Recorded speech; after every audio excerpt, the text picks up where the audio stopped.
Kaleem Pasha jewellery pan చౌరస్తా road Mahabub Nagar మా వద్ద సరసమైన ధరల్లో అన్ని రకాలైన గ్యారంటీగా బంగారు మరియు వెండి ఆభరణాలు అందుబాటులో ఉన్నాయి. మా వద్ద ఆర్డర్పై డిజైనర్ ఆభరణాలు కూడా తయారు చేస్తాం. మరిన్ని వివరాల కోసం ఈ క్రింది సెల్ ఫోన్ నెంబర్లను సంప్రదించండి. 9032690023 9885254758.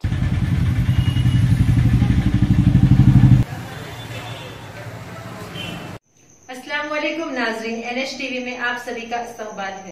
मैं खादिम की तरह काम करूंगा। नागर कर्नूल पार्लिमानी हल्के उम्मीदवार डॉक्टर मलू रवि साबिक़ रुकन पार्लियामेंट नागर कर्नूल ने आज जरचला हल्के असेंबली में मुनक़िदा एक प्रेस कॉन्फ्रेंस में खिताब करते हुए कहा, इन्होंने अपना बयान जारी रखते हुए कहा कि इस हल्के की आवाम ने ही हाई कमान से मेरे हक में सिफारिश की थी। इस हल्के रुकन पार्लियामेंट के लिए हाई कमान ने आवाम की सिफारिश पर मुझे इस हल्के से पार्लिमानी उम्मीदवार बनाया है।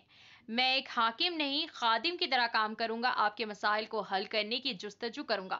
मैं 24 घंटे दस्तयाब रहूंगा। तमाम तबक़ात दलित, ग्रीजेंस, BC और माइनॉरिटी को रिजर्वेशन फराहम करते हुए इनके लिए मुलाजिमत के मौके फराहम करूंगा। इसलिए मैं यहाँ की आवाम से गुजारिश करता हूँ कि वो मुझे अपना कीमती वोट देकर भारी अक्सरियत से कामयाब करें। मैं इस हल्के में और कई तरक्याती काम अंजाम दूंगा। इस मौके पर उबैदुल्ला कोतवाल chairman minority finance corporation Ashok Yadav, Syed Minhajuddin सदर टाउन कांग्रेस अब्दुल कय्यूम के अलावा दीगर मौजूद थे। దానివల్ల నాకు వ్యక్తిగతంగా ప్రతిష్ట, వ్యక్తిగతంగా లాభం జరుగుతుంది అనే ఆలోచన కంటే నేను ఈసారి పార్లమెంట్ సభ్యుడిగా గెలిస్తే నాగర్ కర్నూలు పార్లమెంటులో ఉన్న ప్రజలందరికీ ఎంతో కొంత మేలు చేసేటటువంటి కార్యక్రమం చేయాలనేది నా కోరిక. లక్షల మంది ఒక్క పార్లమెంట్ సభ్యుడికి ఓటేస్తే గెలిచిన తర్వాత ఒక్క పార్లమెంట్ మెంబరు మన ప్రాంతంలో ఉన్న 14-15 లక్షల మంది ప్రజలకి సేవ చేసేటటువంటి అవకాశం తీసుకోవాలనేది నా కోరిక.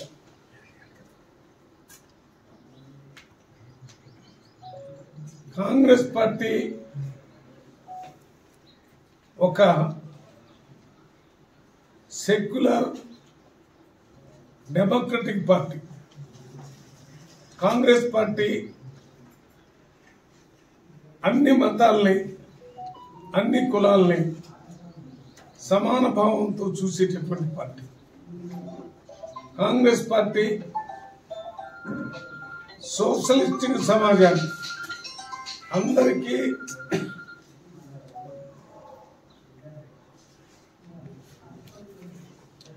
స్వతంత్ర ఫలాలు చిట్ట చివరి వ్యక్తికి కూడా అందాలని ఆలోచించేటటువంటి పార్టీ. కాంగ్రెస్ పార్టీయే రాజ్యాంగాన్ని తీసుకొని వచ్చి స్వతంత్రం వచ్చిన తర్వాత దళితులు, గిరిజనులు, బీసీలు, మైనార్టీలకి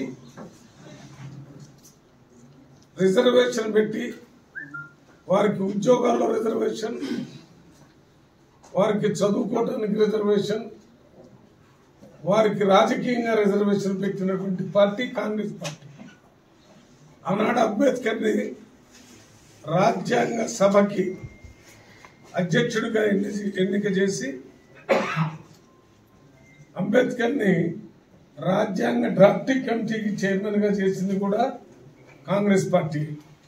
అప్పుడు 294 మంది రాజ్యాంగ సభ సభ్యులు అంబేద్కర్ గారు రాసినటువంటి రాజ్యాంగాన్ని ఆనాటి పార్లమెంటులో దాన్ని అడాప్ట్ చేసుకుని ఇప్పటి వరకు ప్రపంచంలోనే అత్యున్నతమైనటువంటి రాజ్యాంగం కొనసాగటానికి కాంగ్రెస్ పార్టీ మూలాధారం.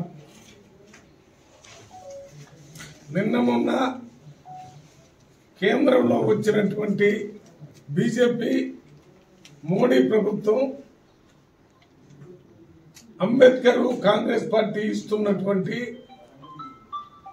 బడుగు బలహీన వర్గాలకి, మైనార్టీలకు ఇచ్చే రిజర్వేషన్లని రాజ్యాంగ హక్కు లేకుండా చేయాలనే ఒక కుట్రపూరితమైన ఆలోచన చేస్తుంది. అందులో భాగంగానే ఇండైరెక్ట్ గా రిజర్వేషన్ తీసేయడానికి డైరెక్ట్ గా తీసేస్తే ప్రజలు ఎదురు తిరుగుతారని 6 లక్షల కోట్ల రూపాయలు విలువ చేసే పబ్లిక్ సెక్టర్ అండర్టేకింగ్స్ ని ప్రైవేట్ పరం చేస్తామని బీజేపీ ఫైనాన్స్ మినిస్టర్ చెప్పడం జరిగింది.